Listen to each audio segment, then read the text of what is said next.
తెలుగు కథ వింటారా ఛానల్ కి స్వాగతం. పూర్వం మగధలో ఒక రాజు ఉండేవాడు. అతను ప్రజలను ఎంతో శ్రద్ధతో కాపాడుకుంటూ అందరి చేత మంచివాడని అనిపించుకున్నాడు. కానీ అతనిలో ఒక దుర్గుణం ఉంది. అది ఏమిటంటే తను చేయమని చెప్పిన పనిని ఎవరైనా మేము చెయ్యము అన్నా సరే, తనకు ఇష్టం లేని పనిని ఎవరైనా చేసినా సరే కోపంతో మండిపడేవాడు. తన మాట ప్రకారం జరిగి తీరవలసిందేనని రాజుకు గట్టి పట్టుదల.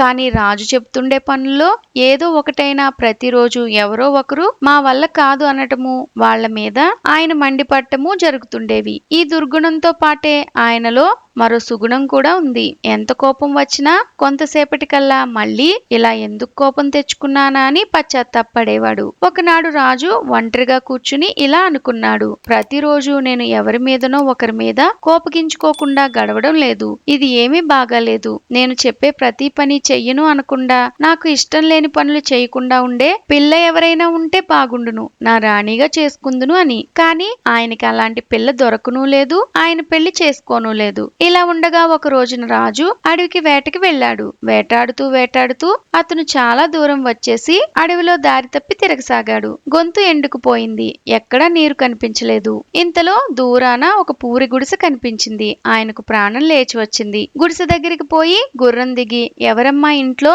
అని కేక వేశాడు. ఈ కేక విని ఒక 16 ఏండ్ల పిల్ల బయటికి వచ్చింది. చాలా దాహంగా ఉంది, కాసిని మంచినీళ్ళు ఇస్తావా అని అడిగాడు రాజు. అలాగేనంటూ ఆ పిల్ల లోపలికి వెళ్లి మరికొంతసేపట్లో ఒక చెంబు నిండా పాలు, మరో గ్లాసులో మంచినీళ్లు, కాసిన పళ్ళు తెచ్చి ఇచ్చింది. రాజు ముందు కాసిన నీళ్లు తాగి పళ్ళు తిని పాలు తాగాడు. అప్పటికి అతని ప్రాణం స్థిమితపడింది. అప్పుడు రాజు ఆ పిల్ల వంక తేరిపారా చూశాడు. బీదవాళ్ళవ్వడం చేత నగలు నాణ్యాలైతే లేవు గాని ఆ పిల్ల మొహం కలకలలాడుతూ ఎంతో అందంగా ఉంది. కళ్ళలో అమాయకత్వం తొణికిసలాడుతుంది. ఆ పిల్ల వంక చూస్తూ రాజు తన చేతిలో ఉన్న పాల చెంబు చూపి, నీవు గనుక సప్త సముద్రాలలోని నీళ్లు ఈ చెంబుతో తోడి పారేశావంటే నిన్ను నా రాణిగా చేసుకుంటాను, నేను ఈ దేశపు రాజును అన్నాడు. రాజు ఈ మాటలనగానే ఆ పిల్ల ఇంట్లోకి వెళ్లి ఒక గుప్పిట ఇసుకతో తిరిగి వచ్చింది. ఆ గుప్పిట ఇసుక చూపిస్తూ, ప్రపంచంలో ఉండే అన్ని నదులని ఈ గుప్పిట ఇసుకతో నువ్వు ఆనకట్ట కట్టగలిగితే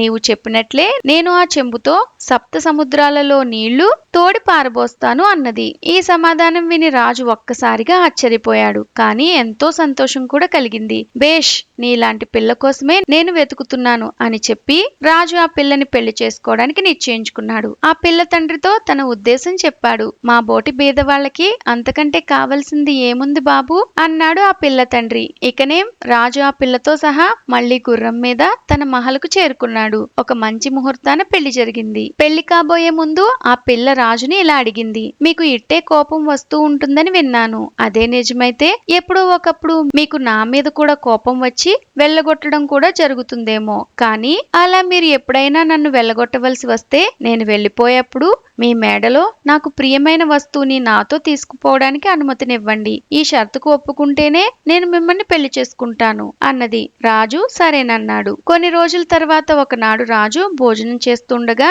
రాణి ఏదో సలహా చెప్పబోయింది. ఆ సలహా రాజుకు నచ్చలేదు. నీ ముష్టి సలహా ఎవరికి కావాలి? ప్రతిదానికి నేనున్నానంటూ తయారవుతావు. నాకు సలహా చెప్పే పాటిదానివా నువ్వు? నీలాంటి వాళ్ళు ఇక్కడ ఉండడానికే వీల్లేదు. రేపు తెల్లవారేలోగా నా మేడ వదిలి వెళ్ళిపో అన్నాడు మండిపడుతూ. ఇలా జరుగుతుందని రాణి ముందుగానే అనుకుంది. అందుచేత లోపలికి పోయి రాజుగారు తాగే పాలలో మత్తుమందు కలిపి తెచ్చి ఇచ్చింది. రాజు అవి తాగి తన ఒళ్ళు తనకు తెలియకుండా నిద్రపోయాడు. రాణి తన సేవకుల సహాయంతో రాజును తీసుకుని ఆ రాత్రికి రాత్రే తన పూరి గుడిసె చేరుకుంది. తెల్లవారింది. రాజుకి మెలకు వచ్చి, మేడలో నిద్రపోతున్న నేను ఈ పూరి గుడిసెలోకి ఎలా వచ్చానా అని ఆశ్చర్యపడ్డాడు. ఇంతలోకి రాణి అక్కడికి వచ్చి, ఏమిటలా కంగారుగా చూస్తున్నారు అని అడిగింది. నన్ను ఇక్కడికి ఎవరు తెచ్చారు? ఎందుకు తెచ్చారు? వెంటనే చెప్పు అని గుడ్లు ఉరుముతూ అడిగాడు రాజు. ఉండండి, కొంచెం శాంతపడండి. మిమ్మల్ని ఇక్కడికి తెచ్చింది నేనే. మీ మేడ నుంచి నన్ను మీరు వెళ్ళగొట్టేలాగైతే నాకు ప్రియమైన వస్తువుని నాతో తీసుకుపోవచ్చని మీరు మాట ఇచ్చారు, గుర్తుందా అని అడిగింది రాణి. అవును అన్నాడు రాజు. మరి ఇకనే మీకంటే ప్రియమైన వస్తువు నాకేముంది? అందుచేతనే మిమ్మల్ని నాతో కూడా తెచ్చుకున్నాను అని రాణి తొణకకుండా బదులు చెప్పేసరికి రాజు ఆశ్చర్యపోయాడు. అమ్మ దొంగ, ఎంత పని చేసావు? ఇందుకేనా పెళ్లి చేసుకునే ముందు నా చేత అలా ఒప్పందం చేయించుకున్నావు? నీ మీద అనవసరంగా కోపం తెచ్చుకుని నిన్ను చాలా కష్టపెట్టాను. అవి అన్నీ మర్చిపో మర్చిపోయి మళ్ళీ మనం హాయిగా ఉందాం. నీలాంటి రాణి కంటే నాకు కావలసిందేముంది అని చెప్పి రాజు మళ్ళీ రాణితో సహా రాజ్యం చేరుకున్నాడు. ఆనాటి నుంచి రాజు రాణిలు చాలా అన్యోన్యంగా ఉంటూ రాజ్యం చేశారు.